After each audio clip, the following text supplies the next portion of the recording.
not only generate 32 cross 16 multiplier but also an 8 cross 8 1. तो ये क्या है आपके पास कि आपने number of logic gates use करके आपने मक्स बनाया, ठीक है, और उस मक्स में आपने क्या किया, जो आपने मक्स का मॉड्यूल बनाया वो दो काम कर सकता है, 32 क्रॉस 16 भी और 8 क्रॉस 8 भी, ठीक है. So advantage of this kind of approach is what, the advantage of hard macro is that it brings with all the good properties of custom design.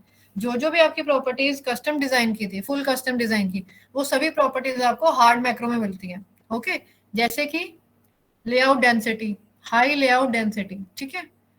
उसके बाद क्या है, ऑप्टिमाइज्ड एंड प्रिडिक्टेबल परफॉर्मेंस, ठीक है. आप डिजाइन कर रहे हो अपने हिसाब से, तो आपको पास क्या है, परफॉर्मेंस, और परफॉर्मेंस जो आपके पास वो क्या है, प्रिडिक्टेबल है और optimise according to your requirement, ठीक है. और आपके पावर डिसिपेशन, उसको भी आप अपने हिसाब से रिड्यूस कर सकते हो.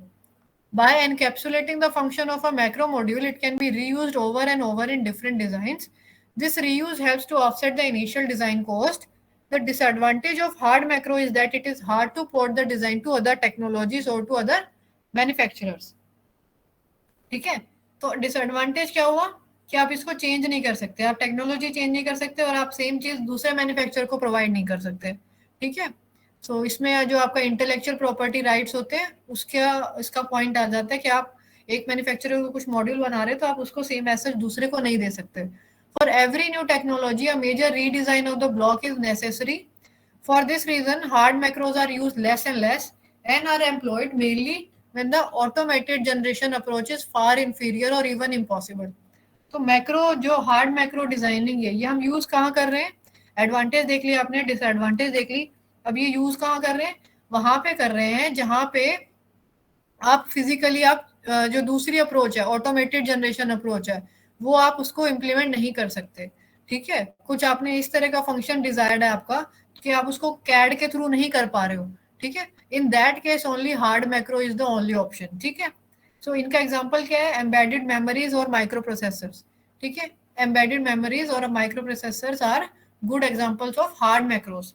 they typically are provided by the IC manufacturer who also provides the standard cell library or the semiconductor vendor who has a particular desirable function to offer. ठीक है, तो ये बहुत ज्यादा जो आपका वेंडर है उसके स्पेसिफिक होती है और उसे आप किसी दूसरे सेम आपको एग्जैक्टली सेम चीज किसी दूसरे वेंडर से नहीं मिलेगी. So in the case of macro that can be parameterised, a generator called a module compiler is used to create the actual physical layout. ठीक है, एक जनरेटर यूज कर लेते हैं, जो आपके वेंडर है वही प्रोवाइड करता है जनरेटर को भी. उसका काम क्या है, मॉड्यूल कंपाइलर जिसे हम बोल रहे हैं, वो एक्चुअल फिजिकल लेआउट को क्रिएट करता है. So regular structures like PLAs, memories, multipliers are easily constructed by abutting pre-designed leaf cells into 2D array topologies. All interconnections are made by abutment and no or little extra routing is needed if the cells are designed correctly, which minimizes the parasitic capacitance. So एक example जो आपका इसका है वो आपको इधर figure से दिखेगा, 8.11 फिगर जो है.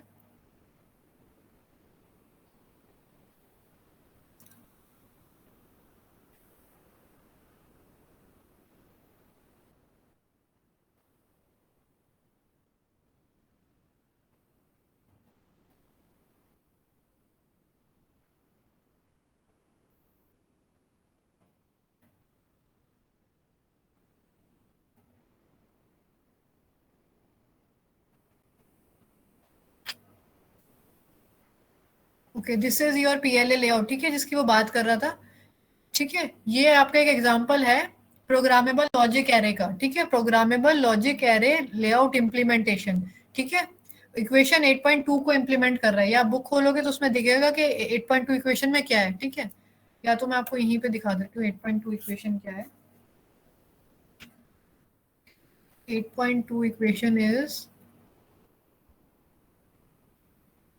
This one. ठीक है, इस फंक्शन को f1 बार एंड f0 बार, इन दोनों इक्वेशंस को इम्प्लीमेंट किया आपने PLA यूज करके. ठीक है, PLA क्या होते हैं हम आगे पढ़ेंगे, वैसे एक बार आप गो थ्रू कर सकते हो इमेज पे ओवरव्यू की किस तरह से आपके जो लेआउट होते हैं वो किस तरह से होते हैं. एक एंड प्लेन है, एक और प्लेन है. ठीक है, दोनों फंक्शन एंड और की वजह से ही आप इम्प्लीमेंट कर सकते हो, किसी तीसरे की आपको जरूरत नहीं पड़ेगी, राइट. और दो आपके पास सप्लाई है, एक VDD और दूसरी ग्राउंड. ठीक है, So moving back,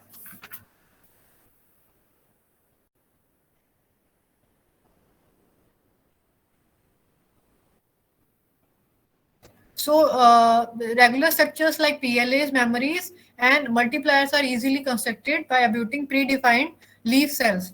Predefined leaf cells से क्या है, जैसे आपने पीछे स्ट्रक्चर में देखा था, उसमें क्या आपके पास ऑलरेडी 90% जो भी आपके पास एंड एरे है, और एरे है, सप्लाई है और ग्राउंड है, ये ऑलरेडी फिक्स्ड होते हैं, ठीक है, इन अ 2D array topology.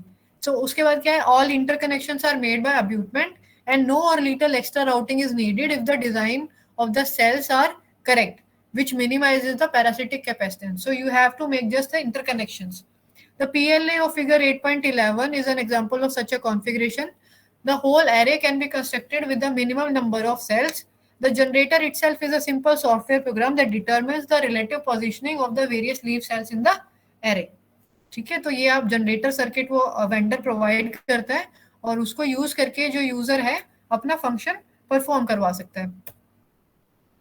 So now moving, what is soft macro. So जैसे आपने हार्ड मैक्रो पढ़ा है, उसका जस्ट अपोजिट एक सॉफ्ट मैक्रो है. So a soft macro represents a module with a given functionality but without a specific physical implementation. उसमें कोई specific physical implementation नहीं होती है, ठीक है. The placement and the wiring of a soft macro may vary from instance to instance. This means that the timing data can only be determined after the final synthesis and placement routing steps. तो इसका मतलब क्या हुआ कि आपका जो timing है, जो आपकी सर्किट की टाइमिंग एनालिसिस है, वो आप सर्किट पूरा कंप्लीट करने के बाद ही डिटरमिन कर सकते हो, और वो भी एक्यूरेट नहीं है, ठीक है. That is also not accurate. Yet through intrinsic knowledge of the internal structure of the module and by imposing precise timing and placement constraints on the physical generation process, soft macros most often succeed in offering well-defined timing guarantees. So basically, soft macro में क्या है, आप exact timing नहीं बताते हो, लेकिन एक idea आपके पास रहता है, तो उसको हम चाहते हैं कि बस हमें इतना ही मिल जाए, that is sufficient. You can not guess the exact timing of the circuit, ठीक है, while stepping away, or that is also possible when you have a good internal knowledge of the module, ठीक है.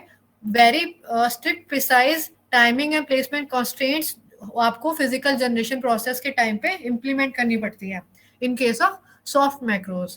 So while stepping away from the advantages of custom design process and relying on a semi-custom physical design process, soft macros have the major advantage that they can be ported over a wide range of technologies and processes. तो hard macro जैसे आपने देखा, that was a kind of full custom approach and soft macro is a kind of semi-custom approach, ठीक है.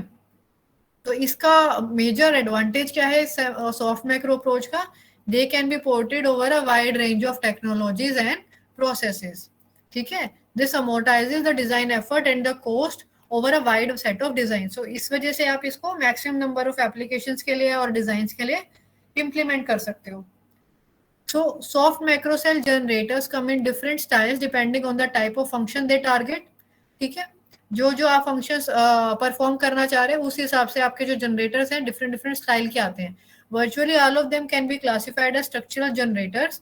उसमें क्या है, given the desired function and values for the requested parameters, the generator produces a netlist which is enumeration of standard cells used and their interconnections. तो जो आप function चाहते हो आप उसको बता देते हो स्ट्रक्चर जनरेटर को, उसके बाद वो क्या करता है, नेटलिस्ट क्रिएट करता है using standard cell and their interconnections. So it also provides a set of timing constraints that the placement and routing tool should meet. तो वो जो स्ट्रक्चर जनरेटर है, जब आपकी नेटलिस्ट तैयार हो जाती है, उसके बाद आपको एक placement and routing tool use करके एक टाइमिंग कंस्ट्रेंट भी प्रोवाइड करता है, ठीक है.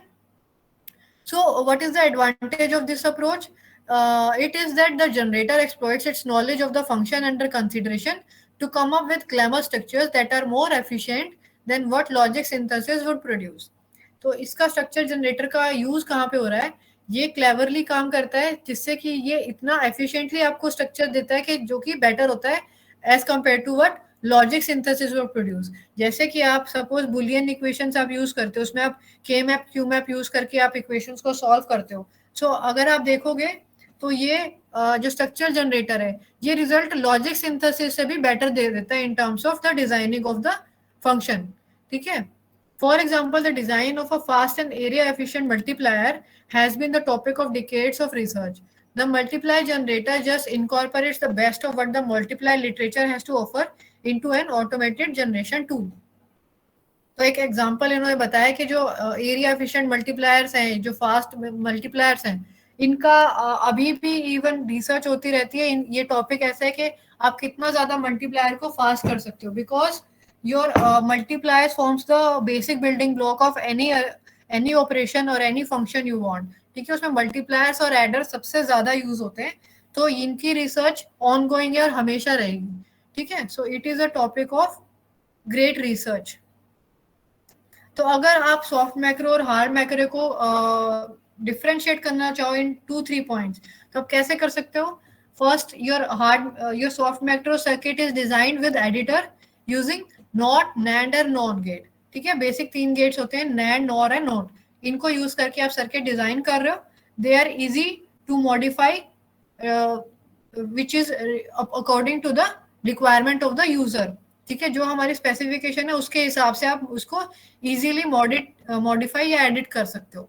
ओके, उसके बाद क्या होता है आपका, एक बिहेवियर की हमने बात करी। It is not that easy to predict the behaviour और timing in terms of the soft macro well designing. ठीक है, performance, timing, power and behaviour.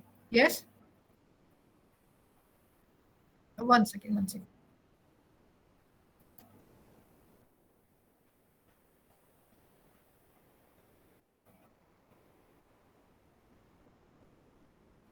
One second, let me recheck.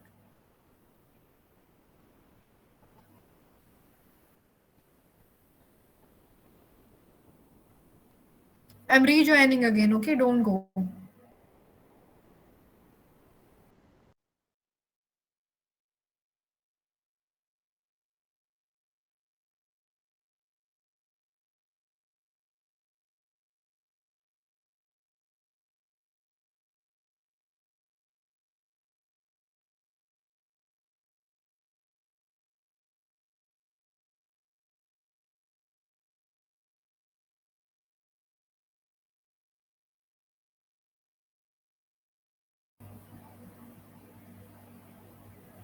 Am I properly audible now?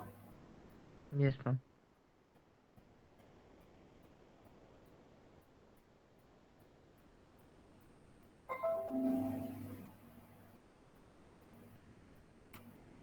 Okay, so I was discussing on what basis we can differentiate between soft and hard macro.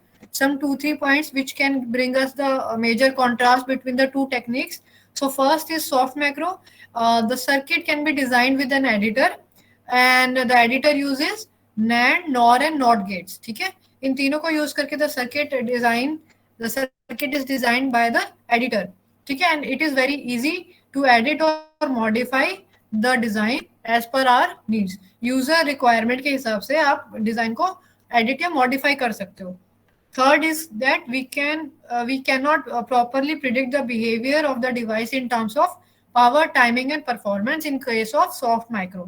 ठीक है, it is very difficult to predict the behaviour. उसके बाद क्या है, fourth point जो है, since the design schematic is very portable and easy, so it is very easy for a person to steal the design. ठीक है, जो IP होती है, इंटेलेक्चुअल प्रॉपर्टी राइट्स होते हैं, that is with the vendor और the company. So in case of soft macro, they are very easier to steal the designs. So now coming to the hard macro part, they have design freedom lesser as compared to the soft macro. ठीक है, we have a very less flexibility in the internal structural designing of the hard macro. ठीक है, but the positive thing is the power, timing and performance can be fully optimized in case of a hard macro. Okay, and since the design is very restricted, so there are very less chances for anyone to steal the design in case of a hard macro. Okay, so these are the major differences between the two techniques of hard macro and soft macro. So now we will move towards the array based approach. Okay.